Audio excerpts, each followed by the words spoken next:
Hi friends, welcome to Lalit 360 tailor. இந்த வீடியோவில் நம்ம என்ன பார்க்க போகிறோம் அப்படின்னா, கட்டிங் வந்து நமக்கு வந்து ப்ராப்பராக இருக்குது அப்படின்னா ஒரு ப்ளவுஸ் வந்து கரெக்டாக இருக்கும் அப்படிங்கிறது வந்து எல்லா டெய்லருக்குமே தெரியும்.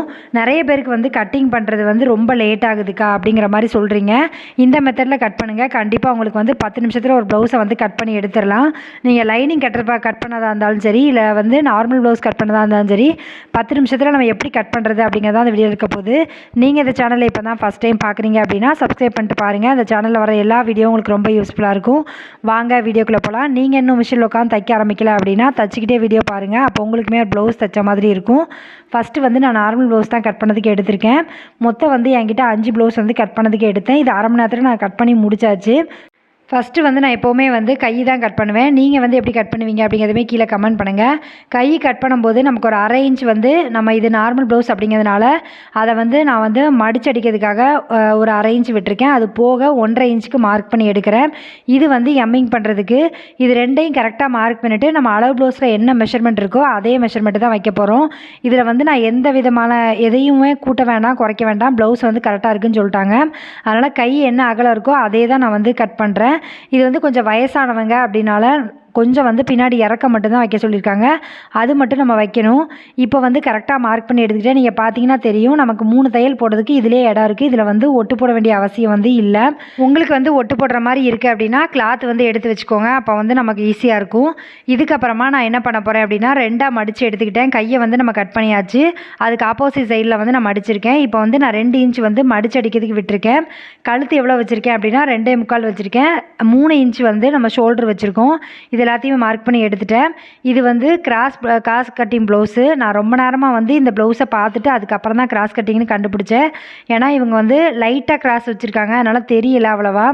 அதுக்கப்புறமா நான் நெக்கு வந்து என்ன ஷேப்பில் அவங்க வரைஞ்சிருக்காங்களோ அதே தான் நான் வரைஞ்சிருக்கேன். அந்த அளவு ப்ளவுஸ்லேருந்து ஒரு 1/4 இன்ச் வந்து உள்பக்கமாக வரைஞ்சிருக்கேன். அந்த 1/4 இன்ச் வந்து நம்ம கிராஸ் பீஸ் வந்து தைக்கும்போது கரெக்டாக இருக்கும். நான் வந்து ஆம்கோல் எவ்வளோ வச்சுருக்கேன் அப்படின்னா ஒரு 5.5 இன்ச் வச்சுருக்கேன். இது வந்து ஒவ்வொரு ப்ளவுஸ்க்கு வந்து மாறுபடும். நம்ம ப்ளவுஸில் எவ்வளோ இருக்கோ அதை தான் மெஷர் பண்ணணும். நான் முதலே அளந்து வச்சுட்டு ஆம்கோல் எவ்வளோன்னு, அதனால் நமக்கு ஈஸியாக இருந்துச்சு. இதுக்கப்புறம் 1.5 இன்ச் வச்சு நான் இந்த ஸ்கேல் வச்சு நம்ம வந்து கரெக்டாக இருக்கா அப்படிங்கிறத பார்த்துட்டு அதுக்கப்புறமா நான் அந்த வளைவு வந்து போடுறேன். நம்ம கையாலையுமே போடலாம். நிறைய பேர் வந்து இந்த மாதிரி ஸ்கேல்லையும் போடுறீங்க. இந்த மாதிரி போட்டாலுமே உங்களுக்கு வந்து கரெக்டாக தான் இருக்கும். நம்ம கையால் போட்டாலும் கரெக்டாக தான் இருக்கும். அதுக்கப்புறமா நம்ம பேக் சைடு கட் பண்ணி எடுத்தால் தான் நம்ம ஃப்ரண்ட் வந்து கிராஸ் போட முடியும். நீங்கள் பிகினராக இருக்கீங்க அப்படின்னா ஒரு பேப்பரில் வந்து கட் பண்ணிவிட்டு அதை கிராஸாக வச்சு அதுக்கப்புறமா கிராஸ் கட்டிங் வெட்டுங்க. நம்ம வந்து எக்ஸ்பீரியன்ஸாக இருக்கோம், நம்ம வந்து கட் பண்ண முடியும் அப்படின்னு உங்களுக்கு நம்பிக்கை இருக்குது அப்படின்னா நீங்கள் வந்து இந்த பேக் சைடை வந்து நம்ம கிராஸாக போட்டு அப்படி கூட வெட்டலாம். உங்கள் இஷ்டம் தான். சில ரொம்ப பெரிய சைஸாக இருக்கும்போது கிராஸ் கட்டிங் போடும்போது கொஞ்சம் வந்து கஷ்டமாக இருக்கும். அப்போ வந்து பேப்பர் கட்டிங் போடலாம். நானுமே வந்து ஒரு அவசரம் அப்படின்னா நான் வந்து இப்படி வெட்டிடுவேன். இல்லைனா பேப்பர் கட்டிங் போட்டு அதில் தான் நான் வந்து மார்க் பண்ணிவிட்டு அதுக்கப்புறமா வந்து கட் பண்ணுவேன். எல்லாமே இதே மாதிரி தான். கிராஸ் கட்டிங் அப்படிங்கிறதுனால எதுவுமே மாற போகிறதில்ல. கொஞ்சம் வந்து நம்ம கரெக்டாக வச்சு மார்க் பண்ணிட்டோம் அப்படின்னா நமக்கு கொஞ்சம் ஈஸியாக தான் இருக்கும்.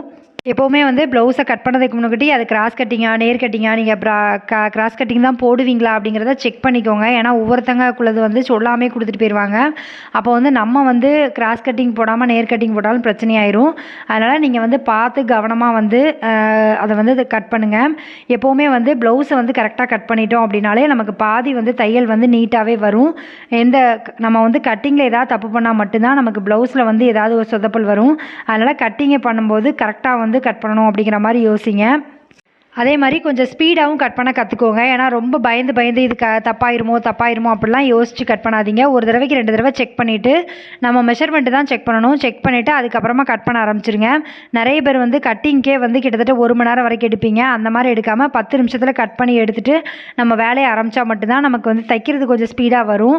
எப்போவுமே வந்து கட்டிங் பண்ணும்போது நீங்கள் வந்து அதுக்கு தேவையான என்ன பொருளாக இருக்கோ அது எல்லாமே எடுத்து வச்சுக்கோங்க. அப்போ வந்து உங்களுக்கு கட் பண்ணதுக்கு ஈஸியாக இருக்கும். ஒவ்வொரு டைமும் எந்திரிச்சு போகணும் அப்படிங்கிறது கிடையாது. உங்கள் கட் பண்ணதுக்கு என்னென்ன தேவை, ஸ்கேலு, கத்திரிக்கோல், அப்புறம் மார்க்கரு, அந்த எல்லாமே இன்ச் டேப் எல்லாமே வந்து எடுத்து வச்சுட்டு அதுக்கப்புறமா வந்து கட் பண்ண உட்காருங்க. இப்போ வந்து நான் வந்து அந்த பார்டர் இருக்க பீஸை வந்து நான் கரை இருக்குல்ல அந்த இடத்த வந்து நான் வந்து கொக்கி பட்டிக்கு வீப்பட்டிக்கு யூஸ் பண்ணிக்கிட்டேன். அது போக மேலே இருக்க பீஸ் வந்து நான் பட்டிக்காக எடுத்திருக்கேன். பட்டிக்கு நான் எப்போவுமே 1 இன்ச் வந்து எக்ஸ்ட்ரா விடுவேன். அதே மாதிரி தான் நான் 1 இன்ச் எடுத்திருக்கேன். நீங்கள் வந்து ஒரு அரை இன்ச் விட்டால் கூட போதும் தைக்கிறதுக்கு. நீங்கள் வந்து ஒரு ப்ளவுஸ் கட் பண்ணுறதுக்கு எவ்வளோ நேரம் எடுக்கிறீங்க அப்படிங்கிறதுமே கீழே கமெண்ட் பண்ணுங்கள். இப்போ நார்மல் ப்ளவுஸ் அப்படிங்கிறதுனால நமக்கு வந்து கிராஸ் பீஸும் வரும். அது கிராஸில் எப்படி இருக்குது அப்படிங்கிறத பார்த்துட்டு கிராஸ் பீஸுமே கட் பண்ணி எடுத்துக்கோங்க. எப்போவுமே வந்து கட் பண்ணும்போதே எல்லாமே கரெக்டாக கட் பண்ணி எடுத்துட்டோம் அப்படின்னா நமக்கு வந்து கொஞ்சம் ஈஸியாக இருக்கும். நம்ம மிஷின் கிட்ட போய் நம்ம கிராஸ் பீஸ்லாம் கட் பண்ணிக்கலாம் அப்படிங்கிற மாதிரி துணி எடுத்திங்கன்னா தைக்கிறதுக்கு ரொம்ப லேட் ஆகிற மாதிரி தான் இருக்கும். ஏன்னா நமக்கு வந்து கட் பண்ணுற வேலையை ஃபுல்லாகவே கட் பண்ணி ப்ளவுஸை எடுக்கிறது தான் நமக்கு வேலை. அதை எல்லாத்தையும் எடுத்துகிட்டு அதுக்கப்புறம் மிஷினில் உட்காந்திங்கன்னா 20 நிமிஷத்தில் நம்ம நார்மல் ப்ளவுஸ்லாம் தச்சு முடிச்சிடலாம். இப்போ வந்து நான் கரெக்டாக வந்து எத்தனை ப்ளவுஸ் எடுத்திருந்தேன் அப்படின்னா ஒரு 5 ப்ளவுஸ் கிட்ட எடுத்திருந்தேன். 2 லைனிங்கு 3 வந்து நார்மல் ப்ளவுஸு எல்லாமே நான் ஒரு அரை மணி நேரத்தில் வந்து கட் பண்ணி எடுத்துட்டேன்.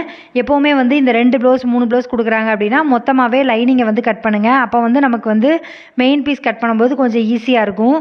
எப்போவுமே வந்து லைனிங் கட் பண்ணுறதுக்கும் நம்ம நார்மல் ப்ளவுஸ் கட் பண்ணுறதுக்கு என்ன வித்தியாசம் அப்படின்னா, நம்ம நார்மல் ப்ளவுஸ் கொடுத்துருக்காங்க ஆனால் லைனிங் கட் பண்ண சொல்கிறாங்க அப்படின்னா, நார்மல் ப்ளவுஸை விட லைனிங்கில் கட் பண்ணும்போது 1 இன்ச் எக்ஸ்ட்ரா வைக்கணும். ஏன்னா நார்மல் ப்ளவுஸ் வந்து இழுத்தா இழுவை கொடுக்கும். நம்ம லைனிங் வந்து நமக்கு ரொம்ப இழுவை வந்து கொடுக்காது. ஏன்னா 2 கிளாத் இருக்கிறதுனால நமக்கு அந்த மாதிரி இழுவை இருக்காது. அதனால் ஒரு அரை இன்ச் வந்து எக்ஸ்ட்ரா தான் எடுக்கணும். அதே மாதிரி இப்போ வந்து இந்த ப்ளவுஸ் வந்து லைனிங் தான் கொடுத்துருக்காங்க. நமக்கு லைனிங் ப்ளவுஸ் தான் கட் பண்ணணும். அப்படிங்கும்போது அதே மாதிரி நம்ம கட் பண்ணால் போதும். கொஞ்சம் வந்து சுருக்கமாக இருக்குது அளவு ப்ளவுஸ் அப்படின்னா கொஞ்சம் அயன் பண்ணிக்கோங்க. எனக்கு கொஞ்சம் அவசரம் அப்படிங்கிறதுனால நான் வந்து அப்படியே வச்சு ப்ளவுஸை வந்து எடுக்கிறேன். அளவு ப்ளவுஸ் வந்து சுருக்கமாக இருந்தாலும் கரெக்டான மெஷர்மெண்ட் வந்து கிடைக்காது. அதனால் ஒரு தடவை வந்து அயன் பண்ணிக்கோங்க. இதுலேயுமே அதே மாதிரி தான் நான் கட் பண்ணுறேன். இதில் எந்த மாற்றமும் இல்லை. நான் எப்போவுமே வழக்கமாக இந்த மாதிரி தான் நான் வந்து கட் பண்ணிக்கிட்டு இருக்கேன். ஸ்டார்டிங்கில் எனக்கு எப்படி சொல்லி கொடுத்தாங்க, நானும் ஒரு இடத்துல போய் கற்றுக்கிட்டவ தான். எனக்கு எப்படி சொல்லி கொடுத்தாங்க அப்படிங்கிறத வச்சு தான் நான் இப்போ வரைக்குமே கட் பண்ணிகிட்டு இருக்கேன். ஆனால் இதில் சின்ன சின்ன விஷயம் வந்து நான் மாற்றிருக்கேன். அது நான் இல்லைன்னு சொல்ல மாட்டேன். அது வந்து நிறைய வந்து நம்ம கற்றுக்கிட்டு மாற்றுவோம்ல, அந்த மாதிரி சின்ன சின்ன விஷயம் வந்து மாற்றிருப்பேன். மற்றபடிக்கு இதுதான் நான் வந்து ப்ரொசீஜராக கட் பண்ணுற விஷயம். இன்னொன்று நான் பிகினருக்கு என்ன சொல்லணும்னு நினைக்கிறேன் அப்படின்னா, நானுமே பிகினிங் ஸ்டேஜில் இருக்கும்போது என்னெல்லாம் வந்து தப்பு பண்ணுவேன் அப்படின்னா, ஆம்கோல் வந்து கரெக்டாக வைக்க மாட்டேன். சில டைம் வந்து கம்மியாக 5 இன்ச் வைக்கிறதுக்கு பதிலாக 4.5 இன்ச் வைப்பேன். இல்லை 5.5 இன்ச் வைக்கிறதுக்கு பதிலாக 5 இன்ச் வைப்பேன். கூட்டியும் வச்சுருக்கேன், குறையும் வச்சுருக்கேன். சில டைம் வந்து 5 தான் வரும், ஆனால் நான் 5.5 வச்சுருக்கேன்.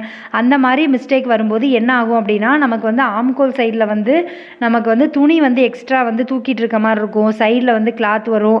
அந்த மாதிரி விஷயம்லாம் இருந்துச்சு. அதெல்லாம் நான் வந்து கரெக்ட் பண்ணதுக்கு கொஞ்சம் கொஞ்சமாக வந்து கற்றுக்கிட்டேன். எதனால் அது வந்திருக்கு அப்படிங்கிறத கற்றுக்கிட்டு அதுக்கப்புறமா வந்து நான் கண்டுபிடிச்சி அதுக்கப்புறம் அதை சரி பண்ணுவேன். இந்த மாதிரி சின்ன சின்ன விஷயந்தான் நமக்கு வந்து தப்பு வரும். அதே மாதிரி நெக்லேயுமே வந்து சில டைம் வந்து முன் கழுத்து ரொம்ப இறக்கிடுவேன், அகலமாக்கிடுவேன். இல்லை நம்ம வந்து பின் கழுத்தை வந்து ரொம்ப கீழே இறக்கிடுவேன்.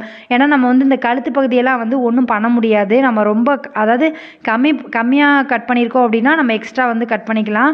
இது வந்து நம்ம வந்து ஜாஸ்தியாக நம்ம அகலமாக கட் பண்ணிட்டோம் அப்படின்னா அதை ஒன்றும் பண்ண முடியாது. அந்த மாதிரி சின்ன சின்ன விஷயம் வந்து நானுமே தப்பு பண்ணியிருக்கேன்.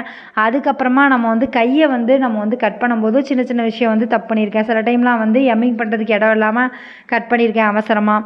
இதெல்லாம் வந்து பிகினிங் ஸ்டேஜில் நடந்தது. இப்போ வந்து நம்ம ஒன்று ஒன்றா வந்து கற்றுக்கிட்டு இப்போ வந்து ப்ராப்பராக நம்மளால் வந்து அளவு ப்ளவுஸ் எதுவும் இல்லாமல் நான் வந்து ஒருத்தங்களை மெஷர் பண்ணி என்னால் வெட்டுற அளவுக்கு எனக்கு வந்து கற்றுக்கிட்டேன்.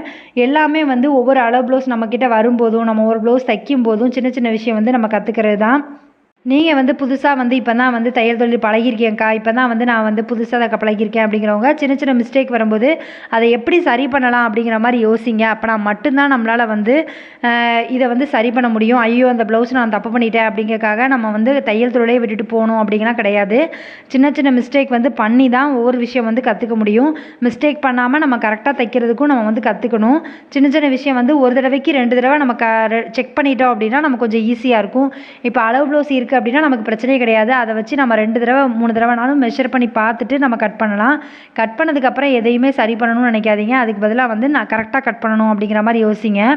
இதில் இந்த வீடியோ பார்க்குற எத்தனை பேர் வந்து நீங்கள் எவ்வளோ நேரத்தில் கட் பண்ணுவீங்க அப்படிங்கிறதுமே கீழே கமெண்ட் பண்ணுங்கள். பார்க்கும்போது நானும் தெரிஞ்சுக்கிறேன். ஒரு சிலருக்கு வந்து தைக்கிறது ரொம்ப பிடிக்கும், கட் பண்ணுறதுக்கு எனக்கு பிடிக்காது அப்படிங்கிறவங்களும் கீழே கமெண்ட் பண்ணுங்கள். ஸ்டார்டிங்கில் நானுமே அப்படி தான், எனக்கு கட் பண்ணி கொடுத்தாங்கன்னா ஈஸியாக கட் பண்ண தைக்கணும் அப்படிங்கிற மாதிரி யோசிப்பேன். அதுக்கப்புறம் கொஞ்ச நாள் கழித்து நான் என்ன பண்ணேன் அப்படின்னா, அதை வந்து நமக்கு ஒன்று பிடிக்கல அப்படின்னா அதை பிடிக்க வைக்கிறதுக்கு என்ன பண்ணலாம் அப்படின்னா, நமக்கு போர் அடிக்கிற டைமு இல்லை வந்து நம்ம ரெஸ்ட் எடுக்கிற டைமில் வந்து இந்த மாதிரி உட்காந்து கட் பண்ணோம் அப்படின்னா கொஞ்சம் நேரம் போகும். அதுவும் இல்லாமல் இல்லாமல் நமக்கு வந்து வேலை நடந்த மாதிரி இருக்கும் அப்படிங்கிறதுக்காக எப்போவுமே வந்து நான் நைட்டு கட் பண்ணுற பழக்கத்தை கொண்டு வந்தேன். அதுக்கப்புறம் தான் நான் கடகடன்னு கட் பண்ணுறதையே நான் பழகினேன். ஏன்னா அதுக்கு முன்னாடி வரைக்கும் நான் அப்பப்போ கட் பண்ணி அப்பப்போ தைப்பேன். அது வந்து கொஞ்சம் லேட் ஆகுற மாதிரி இருக்கும். இப்போ வந்து எந்த ப்ளவுஸ் தைக்கணும்னு நினைக்கிறேனோ அதை வந்து முந்தின நாளே வந்து நான் கட் பண்ணி எடுத்துருவேன். அப்போ தான் எனக்கு வந்து தைக்கிறது கொஞ்சம் ஈஸியாக இருக்க மாதிரி இருக்கும். எப்போவுமே வந்து இப்போ காலையில் தான் நான் வந்து தைக்கிற வேலையை வச்சுக்குவேன். நைட்டு அதாவது ஈவினிங் மேலே தான் நான் வந்து கட் பண்ணுற வேலையை வச்சுக்குவேன். இப்படி தான் நான் வந்து பழகிட்டேன். இப்போது இன்றைக்கி வந்து நான் வந்து ஊருக்கு போயிட்டு வந்துட்டு 1 மணிக்கிட்ட வந்தேன். சாப்பிட்டுட்டு திரும்ப மிஷினில் உட்காந்து தைக்க முடியாது அப்படிங்கிறதுனால நான் கட் பண்ணுற வேலை இருந்துச்சு. அதை நம்ம கட் பண்ணி வச்சோன்னா கொஞ்சம் ஈஸியாக இருக்கும், சும்மா தானே இருக்கும் அப்படிங்கிற மாதிரி நான் நினச்சி கட் பண்ணி எடுத்துட்டேன். எப்போவுமே வந்து நம்ம முன்னாடியே கட் பண்ணிட்டோம் அப்படின்னா தைக்கிறது கொஞ்சம் ஈஸியாக இருக்கும். நீங்களுமே இந்த ட்ரிக்கை யூஸ் பண்ணுறீங்களா அப்படிங்கிறதையுமே கீழே கமெண்ட் பண்ணுங்கள். நீங்கள் வந்து ஒன்று ஒன்றா கட் பண்ணி தைப்பீங்களா இல்லை மொத்தமாக கட் பண்ணி தைப்பீங்களா அப்படிங்கிறதையுமே கீழே கமெண்ட் பண்ணுங்கள். பார்க்கும்போது நானும் தெரிஞ்சுக்கிறேன். தேங்க்யூ ஃப்ரெண்ட்ஸ், இவ்வளோ நேரம் வீடியோ பார்த்ததுக்கு ரொம்ப நன்றி. இந்த வீடியோ உங்களுக்கு பிடிச்சிருக்குன்னு நினைக்கிறேன். பிடிச்சிருக்கு அப்படின்னா லைக் பண்ணுங்கள், கமெண்ட் பண்ணுங்கள், ஷேர் பண்ணுங்கள். இந்த மாதிரி வீடியோ வேணும் அப்படின்னாலும் கீழே கமெண்ட் பண்ணுங்கள். உங்கள் ஃப்ரெண்ட்ஸ் யாராவது இப்போ தான் தையல் தொழில் பழகுறாங்க அப்படின்னா அவங்களுக்கு இந்த வீடியோவை ஷேர் பண்ணி விடுங்க. அவங்களுக்கு வந்து இந்த வீடியோ ரொம்ப யூஸ்ஃபுல்லாக இருக்கும். தேங்க்யூ ஃப்ரெண்ட்ஸ், இவ்வளோ நேரம் வீடியோ பார்த்ததுக்கு நன்றி.